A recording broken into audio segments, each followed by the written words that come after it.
కుంభం వారు కనుక చూసుకున్నట్లయితే ఇక్కడ కుంభరాశిలో ఉండే నక్షత్రాలు, కుంభరాశి వారికి ఉండే గొప్ప లక్షణాలు ఏమిటి అని చెప్పి చూసుకుంటే ఎప్పుడు హ్యాపీగా ఉంటారండి కుంభరాశి వారు. ఎన్ని కష్టాలున్నా ఎన్ని నష్టాలున్నా సరే ఉన్న దాంట్లో ఫస్ట్ మనం ఎంజాయ్ చేద్దాం. టీ తాగుతున్నాం, కాఫీ తాగుతున్నాం, చక్కగా ఎంజాయ్ చేద్దాం. తింటున్నామా, ఎంజాయ్ చేస్తున్నాం. ప్రతిది ఎంజాయ్ చేయడం అనేది వీళ్ళ గొప్ప లక్షణం.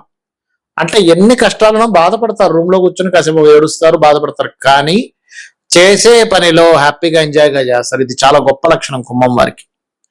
మరి ఈ రాశి వారు ఏ క్షేత్రానికి వెళ్తే అద్భుతమైన ఫలితాలు వస్తాయి, ఏ దేవతారాధన చేయాలి, మరియు మీరు ఇక్కడ కుంభం వారు చూసుకున్నట్లయితే నక్షత్రాలు ఉంటాయి ఇందులో మళ్ళీ. అంటే ధనిష్ట 3-4 పాదాలు, శతభిష నక్షత్రము, పూర్వభాద్ర 1-2-3 పాదాలు ఉంటాయి.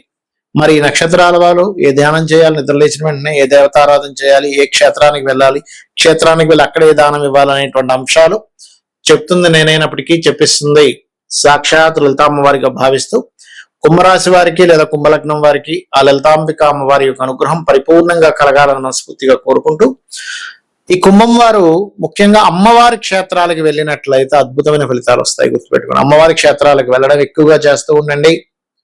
మరియు మీరు ఆ యొక్క క్షేత్రానికి వెళ్ళి నారాయణ్ణి స్మరించుకోవచ్చు. లేదా ఇందులో మళ్ళీ 3 నక్షత్రాలు ఉన్నాయి.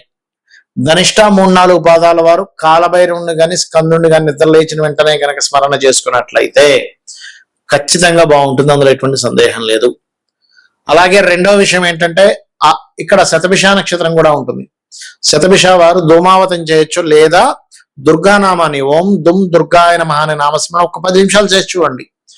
రోజు ఒక 10 నిమిషాలు నిద్ర లేచిన వెంటనే, నిద్ర లేచిన అక్కడే పక్క మీద అలా కూర్చొని ఒక 10 నిమిషాలు దుర్గానామం చేసి చూడండి. మీ మైండ్ సెట్ ఎంత ఫ్రీగా ఉంటుందో చూడండి. అంటే ప్రాక్టికల్ గా మీరు చూస్తారు, ఆ యొక్క అనుభూతిని మీరు పొందుతారు. అదేవిధంగా పూర్వభాద్ర 1-2-3 పాదాల వారు దక్షిణామూర్తిని లేనట్లయితే ఓం దిగంబర దిగంబర శ్రీ పాదవల్లభ దిగంబర నామస్మరణ చేసి చూడండి. ఉదయం ధ్యానం ఖచ్చితంగా ఉంటుంది. అయితే అమ్మవారి క్షేత్రాలు అంటే ఏంటి? కంచి కామాక్షి, మధుర మీనాక్షి, లేకపోతే పద్మావతి అమ్మవారి క్షేత్రానికి వెళ్ళొచ్చు. తిరుపతిలో ఉంటుంది పద్మావతి క్షేత్రం, అక్కడికి వెళ్ళొచ్చు.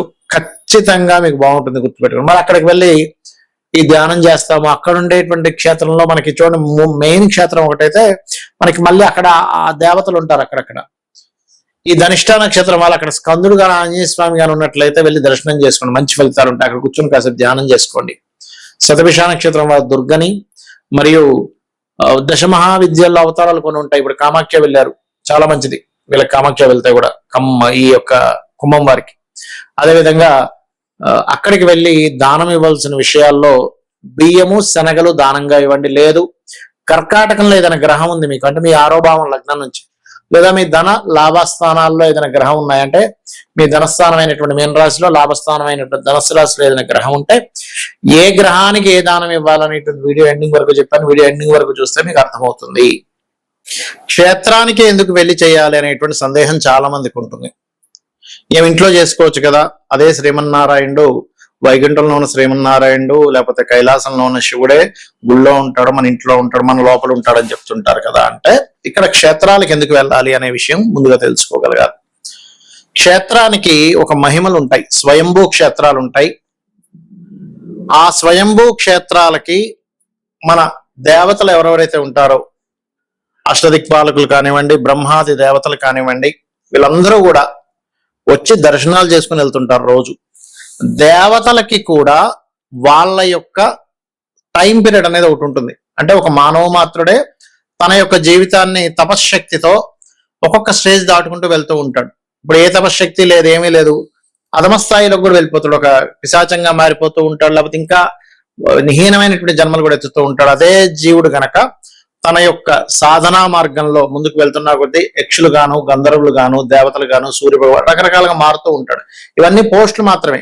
ఇప్పుడున్న సూర్యుడు వేరు, కొంతకాలం తర్వాత ఆ పోస్ట్ ఇంకోలికి వస్తుంది, ఇంద్రుడు పోస్ట్ ఇంకోలికి వస్తుంది. అలాగా వీళ్ళందరూ కూడా ఒక మానవ మాత్రులుగా ఉన్నటువంటి జీవులు, ఈ ఆత్మలే రకరకాలుగా మారుతూ పురోగతి చెందుతూ ఉంటాయి.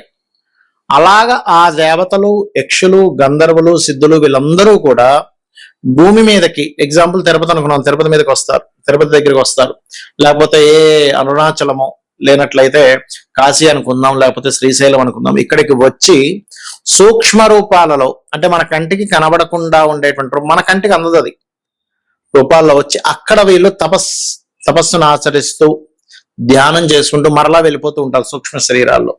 అందుకే చూడండి, మానస సరోవరం అని ఉంటుంది. మానస సరోవరం దగ్గరికి వెళ్తే మీకు అక్కడ రాత్రి సమయంలో అంటే తెల్లవారుజామున రాత్రి సమయంలో కాంతి పుంజాల్లాగా ఆకాశం నుంచి ఇలా నక్షత్రాల రూపంలో ఆ యొక్క సరస్సులోకి వెళ్ళి స్నానం చేసి వెళ్తున్నట్టు మనకు అనిపిస్తూ ఉంటుంది, చూపిస్తూ ఉంటారు. మీరు యూట్యూబ్ లో కొడితే కూడా కనిపిస్తుంది. ఎక్కడి నుంచి వస్తున్నాయండి? మన మిగతా విశ్వంలో ఎక్కడా కూడా అలాగా భూమి మీదకి వచ్చి వెళ్తున్నట్టుగా కనిపించదే.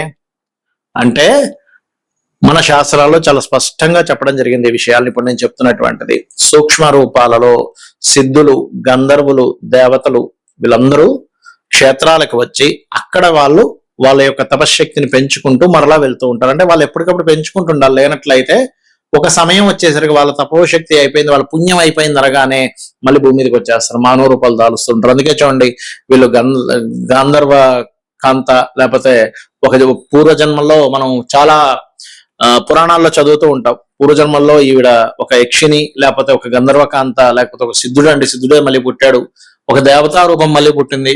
మనం భీష్ముడి యొక్క వృత్తాంతం కూడా చూసుకుంటే అష్ట వసువుల్లో ఒక వసువైనటువంటి భీష్మాచార్యుల వారు మనుష్య జన్మనిచ్చారని మనం చదువుకున్నాం, మహాభారతంలో ఉంటుంది. అంటే ఏమిటి?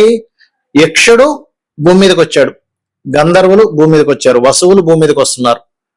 తపోశక్తి అయిపోయినా వాళ్ళకి కొంత శాప సంబంధంగా కావచ్చు, లేకపోతే కొన్ని కారణాల వల్ల కావచ్చు భూమి మీదకి వస్తూ ఉంటారు. అది జన్మనెత్తడం వేరు. మరలా ఈ జన్మలు మళ్ళీ భూమి మీదకి వచ్చి ఆ మానవ జన్మ ఎత్తకుండా ఉండాలనేటువంటి భావనతో వాళ్ళు ఎప్పటికప్పుడు తపశక్తిని పెంచుకుంటూ ఉంటారు.